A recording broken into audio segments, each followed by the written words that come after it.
घटना आहे एका बाप आणि लेकीची। ती चिमुकली लेक, तिचं नाव श्रेया, वय केवळ 6 वर्ष, नुकतीच शाळेत पहिलीत गेली होती। शाळेच्या गणवेशात ती नेहमी चमकायची। तिचं हसणं आजूबाजूच्या प्रत्येक माणसाचं मन प्रसन्न करायचं। तिच्या नाजूक हातात दफ्तर असे आणि चेहऱ्यावर एक निरागस उत्सुकता। त्या चिमुकलीला खेळायची खूप आवड, विशेषतः वडिलांसोबत झोका झुलायला। पप्पा म्हणताच ती धावत धावत त्यांच्याजवळ पोचायची, परंतु कोणालाही कल्पना नव्हती की तिच्याच लाडक्या बापाच्या हातून तिचा जीव जाईल। अभय लक्ष्मी, वय वर्ष 35, लातूर शहरातील मोतीनगर भागामध्ये आपली लेक श्रेया आणि पत्नीसोबत राहत होता। कोरे गार्डन समोर त्यांचं एक छोटंसं हॉटेल होतं। व्यवसायाने तो एक मेहनती आणि शांत स्वभावाचा माणूस म्हणून ओळखला जात होता। शेजाऱ्यांच्या मते अभय हा आपल्या लेकीवर जीवापाड प्रेम करणारा बाप होता। त्याची पत्नी काही दिवसापासून माहेरी राहत होती। नेमकं कारण स्पष्ट नव्हतं, पण घरात काहीतरी अस्वस्थता होती हे शेजाऱ्यांच्या बोलण्यातून कळत होतं। अभय आणि त्याची पत्नी यांच्यात सध्या काहीतरी संबंध बिघडलेले होते का, की काही आर्थिक अथवा मानसिक तणाव होता? या सर्व प्रश्नांची उत्तरे अजूनही पोलिसांच्या तपासात शोधली जात आहेत। सकाळची वेळ होती। रोजप्रमाणे अभयने श्रेयाला शाळेत नेलं। त्या दिवशी तो नेहमीपेक्षा शांत होता, असं काही शिक्षकांनी नंतर सांगितलं। दुपारी 12:30च्या सुमारास त्याने श्रेयाला शाळेतून घरी आणलं। त्या दिवशी श्रेया खूप उत्साही होती, कारण दुसऱ्या दिवशी शाळेमध्ये वार्षिक स्नेहसंमेलन होतं।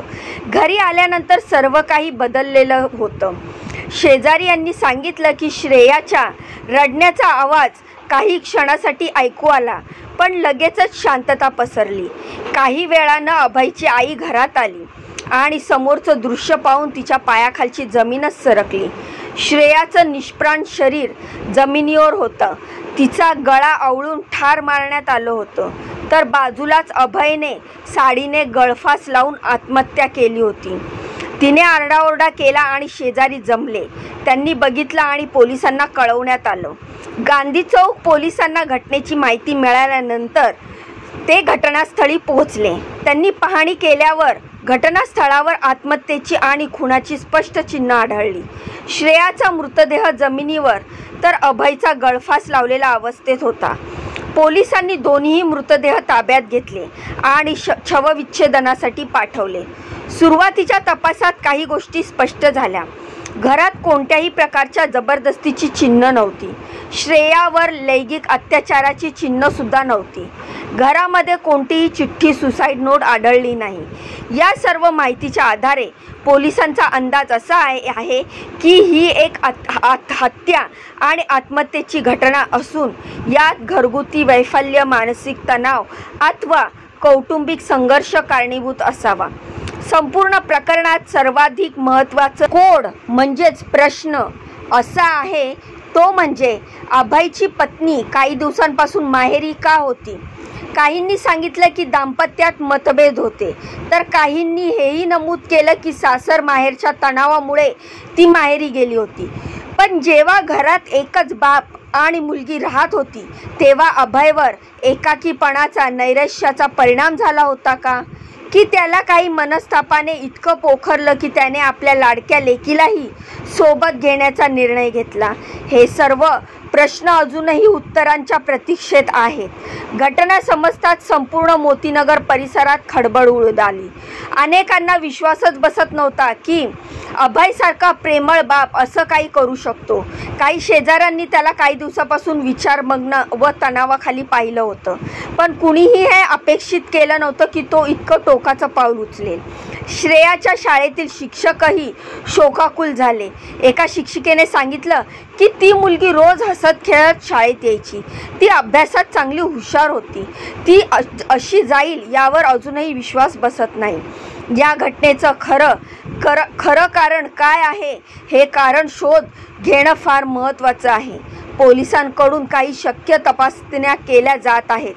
वैवाहिक तणाव, पती आणि पत्नी काही दिवसापासून माहेरी राहत होती याचा अभयच्या मनावर परिणाम झाला असावा. मानसिक आरोग्य समस्या. अभय नैराश्यग्रस्त होता का? त्याने याआधी मानसिक उपचार घेतले होते का याची चौकशी देखील सुरू आहे. आर्थिक अडचणी का त्याचं हॉटेल चालत नव्हतं का? आर्थिक तणावामुळे त्याने असं पाऊल उचललं का? अशा सर्व शक्यतांवर तपास सुरू असतानाच एक गोष्ट स्पष्ट झालेली आहे की अभयने आपल्या मुलीला स्वतः संपवून एका आयुष्याचा अंत केलाय आणि दुसऱ्यांना अनंत काळाच्या दुःखात प्रश्न विचार सोडून गेलाय. श्रेयासारख्या निष्पाप जीवाची हत्या आणि एका बापाने उचललेलं हे टोकाचं पाऊल.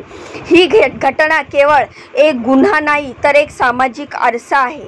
आजच्या धकाधकीच्या जीवनामध्ये मानसिक आरोग्य, दाम्पत्य संबंध आणि एकमेकांच्या भावनांची समज या गोष्टींचा अभाव किती मोठं नुकसान करू शकतो याचं अत्यंत दुःखद उदाहरण आहे. शेवटी प्रश्न एकच सगळ्यांच्या मनात घुमतोय, का त्या छोट्या श्रेयानं कोणतं पाप केलं होतं आणि तिच्या पित्याला इतकं एकटं, इतकं विवश, इतकं नकारात्मक काय वाटलं की त्याने आपल्या हृदयाचा तुकडाच संपवला. ही घटना सांगते कधी कधी गप्प राहणाऱ्या चेहऱ्यामागे खोलीत काहीतरी उसळत असतं आणि जर वेळेत कोणी त्याला समजून घेतलं नाही तर ती उसळी विध्वंस ठरू शकते. पुढील तपासासाठी पोलीस अधिकाऱ्यांचे प्रयत्न सुरू आहेत. पत्नीची चौकशी आणि अभयच्या संपर्कातील लोकांची माहिती घेतली जाते. या गुन्ह्यामागचं खरं कारण लवकरच समाजासमोर येईल अशी आशा आहे. या घटनेतून आपण काय शिकावं तर आई वडिलांमध्ये मतभेद असले, ताणतणाव असला तरी त्याची झळ थेट मुलापर्यंत पोचते. शेवटी आपल्या लाडक्या लेकीलाच संपवलं. अभयनेही हेच केलं. कदाचित नात्याचा तुटकतेपणा, राग, ताणतणाव किंवा आत्मघातकी विचारामुळे मुले आई वडिलांचं भांडण, दुःख, मनोवृत्ती सगळं अनुभवत असतात. पालकांनी आपले प्रश्न मुलांपासून दूर ठेवले पाहिजेत. मुलांबद्दलचे निर्णय थंड डोक्याने घ्यायला हवे. जेव्हा एखादी व्यक्ती शांत होते, स्वतःमध्ये गुरफटते, तेव्हा तिच्या जवळच्या लोकांनी तिच्याशी संवाद साधणं गरजेचं असतं. शांत व्यक्तीचं दुःख अधिक खोल असतं. अभय यांच्या मनात काय चालू होतं हे कुणालाही समजलं नाही. बाहेरून तो एक सामान्य बाप वाटत होता, मुलीवर प्रेम करणारा, काम करणारा, शांत राहणारा माणूस, पण तो आतून ढासळत होता. मानसिक आजार, नैराश्य, ताणतणाव यावर वेळेवर मदत घेणं, बोलणं, सल्ला घेणं हे फार गरजेचं आहे. समाजातही अशा व्यक्तींना कमकुवत न समजता समजून घ्यायला हवं. ही घटना ऐकून याविषयी आपल्याला काय वाटतं? आपल्या काय प्रतिक्रिया आहेत? मला कमेंटच्या माध्यमातून नक्की सांगा. जाण्याआधी व्हिडिओला लाईक करा, चॅनलला सबस्क्राईब करा. तुमच्या या बहिणीला पुढे जाण्याचा एक चान्स नक्की द्या. कारण मित्रांनो, लाईक आणि सबस्क्राईब मोफत आहे, फ्री आहे. तर फ्री आहे तर फायदा उचला. एक लाईक, एक सबस्क्राईब नक्की करा. तुमच्या बहिणीला पुढे जाण्याचा एक चान्स नक्कीच द्या. भेटूया पुढच्या माहितीमध्ये अशीच दमदार लेटेस्ट अपडेट घेऊन. तोपर्यंत स्वतःची काळजी घ्या. बाय आणि नमस्कार.